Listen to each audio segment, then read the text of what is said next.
Today, Wednesday, May 19th, 2025 at 6:30 PM, and I'd like to call this public hearing to order. Clerk, can you read the public notice, please? Notice is hereby given that the mayor of the city of Jamestown, New York, will hold a public hearing at 6:30 PM Monday, May 19th, 2025, in the City Council Chambers, Municipal Building, 200 East 3rd Street, Jamestown, New York, to consider proposed local law 1 of 2025, a local law authorizing a property tax levy in excess of the limit established in General Municipal Law, Section C3-C. At such time and place, all persons interested in the subject matter will be heard concerning the same. Thank you. Do you have any correspondence that was received regarding this public hearing? I do not.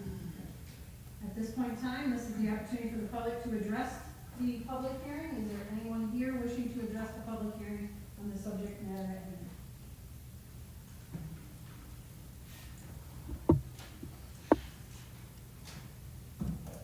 Doug Champ, 225 Bullen Street, Jamestown.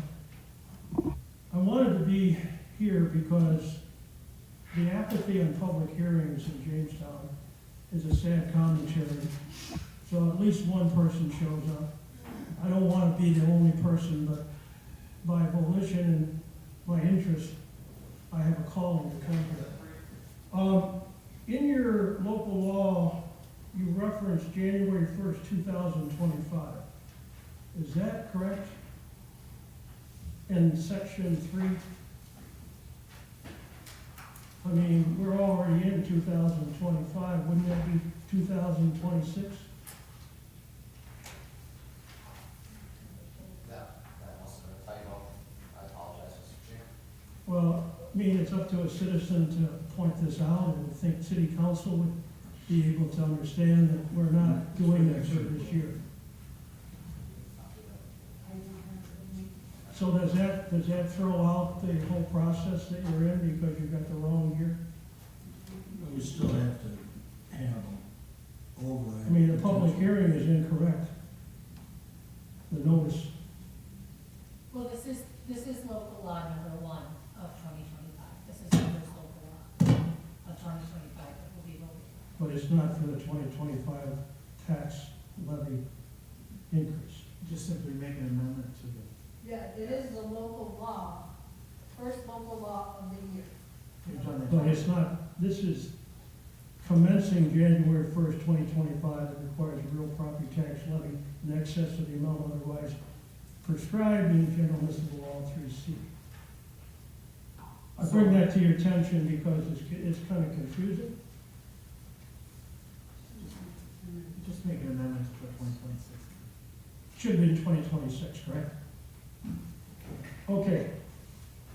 This is from the statute. The reason why I'm here, I know this is a procedural thing, but it's a prelude of what's coming. A tax increase. How much that will be depends on what will happen. But the requirements in the statute are pretty clear in terms of following some prescribed procedures. In the event, this is one of them, section 8 within the statute. In the event that a local government successfully overrides the tax levy limit, the base for the following year's tax levy limit calculation is the amount that was levied in the prior year inclusive of the override amount, less any amounts to be subtracted and set forth in the statute.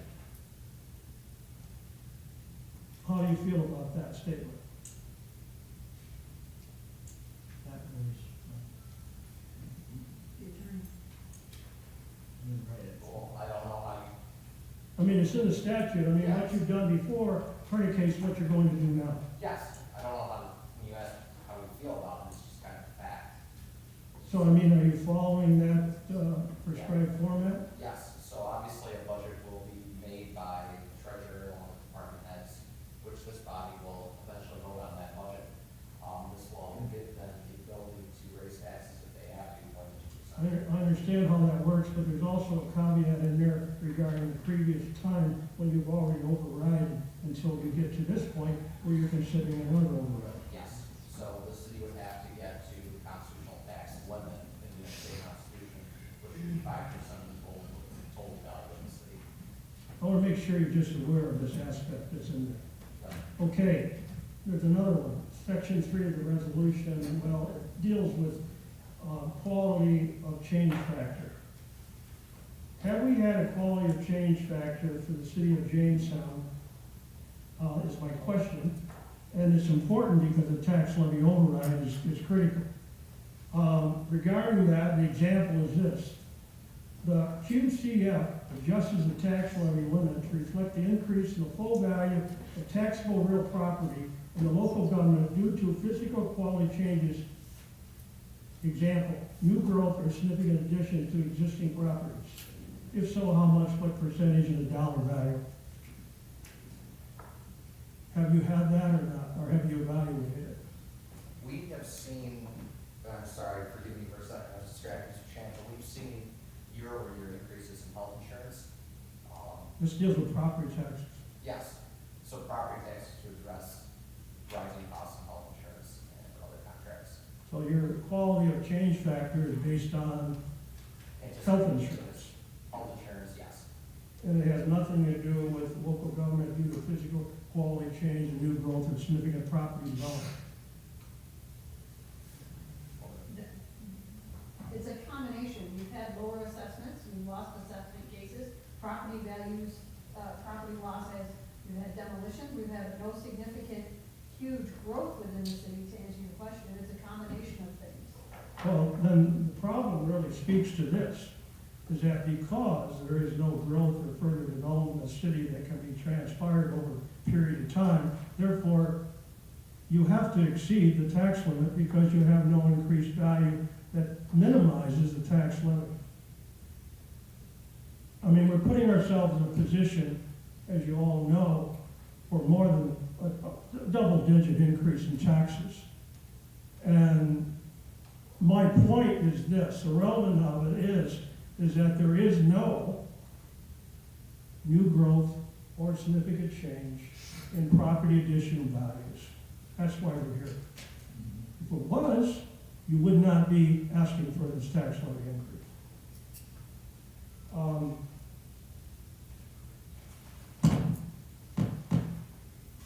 That's all I've got. I mean, I appreciate the time and effort, but this is a critical event, if you will, that's precluding what will happen. We know what happened in Dunkirk and Fredonia, and the increased cost of government, increased cost of being in a city with no growth or development requires what you're doing tonight. And I'll be looking forward to what you're going to do between now and October. I have more to say at the general session on the budget process. Thank you. Okay. Is there anyone else here who wishes to address the council on the subject matter of the public hearing? Is there a chance I may add something, Madam Mayor? If there's nobody else, I'd like to speak. That 2% law has been in effect for so long, and I think it's redundant that the state assembly and state senate don't look at that and increase that percentage to something that's more in line with what the costs are that are happening here across the board, not only in our city government, but our personal budgets as well, and school budgets and the like. So that 2% is almost laughable, the way I look at it, to try to maintain your expenses and your revenues to stay under that 2%. I just think it's a travesty that the state government hasn't addressed that in detail. Okay, one last time, or one more. Just a quick comment. In looking at the local law here, there's two places where in section 1, it did say January 1, 2026. It's right on here. And in section 3, there is the typo where it says January 1, 2025. So that's just a point of clarification. In section 1, it was correct. In section 3, it is not. But it's been fixed. The other thing too is the 2%. This exercise, certainly the other municipalities around us had significant tax increases this year, and some of them were double digits. Ours was 3.6% roughly. 2.64. And you alluded to a double-digit increase. Certainly, we are not looking at that. We don't anticipate anticipate that. This exercise really is only to make sure that we have the ability, that if we need to raise it more than 2%, we're going through the procedure to do that. So it would certainly, I think I speak for everybody on the council in saying that it would be our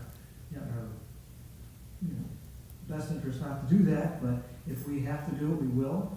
We don't want to do it. Nobody wants to raise taxes, whether it's 2.1%, 3.4%, or 12%. An increase is an increase, and we don't want to have to do that. But a double-digit increase, I would think, would be completely way out of line and would not be acceptable to this council. I think I speak for everybody in that. So we can't guarantee we'll be able to keep it under 2%, but this gives us the ability, if we have to, like we did last year, a 3 or slightly above 3% increase was something that was needed, and certainly we'll do our best to, as we get closer to the budget time, to make sure that we'll do our best to make sure that we don't have to do that if we can avoid it at all costs. It's kind of sad thing to look at, but I guess Erica could address this to her. The Rite Aid on North Main get readjusted for their tax, correct? They did.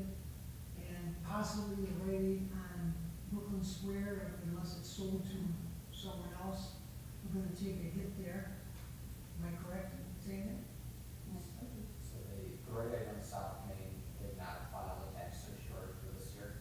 They would have to file it in 2026 if they were going to ask for a reduced assessment in that property. So they have to pay their full amount for this coming year. For 2025, yes, full amount. But we need to look for the future, and, everybody wants, also what's killing us is, everybody wants these houses torn down, and they're bad, but you also lose, if they were paying taxes, you lose that tax money for the few that were paying. It's just, as all I'm asking is, we need to explain to the people, no matter if it's a 2% hike or 8% hike, whatever it is. The problem is, like everybody else in our situation, everything is going up. Wages are going up. Just insurance is, it's ridiculous.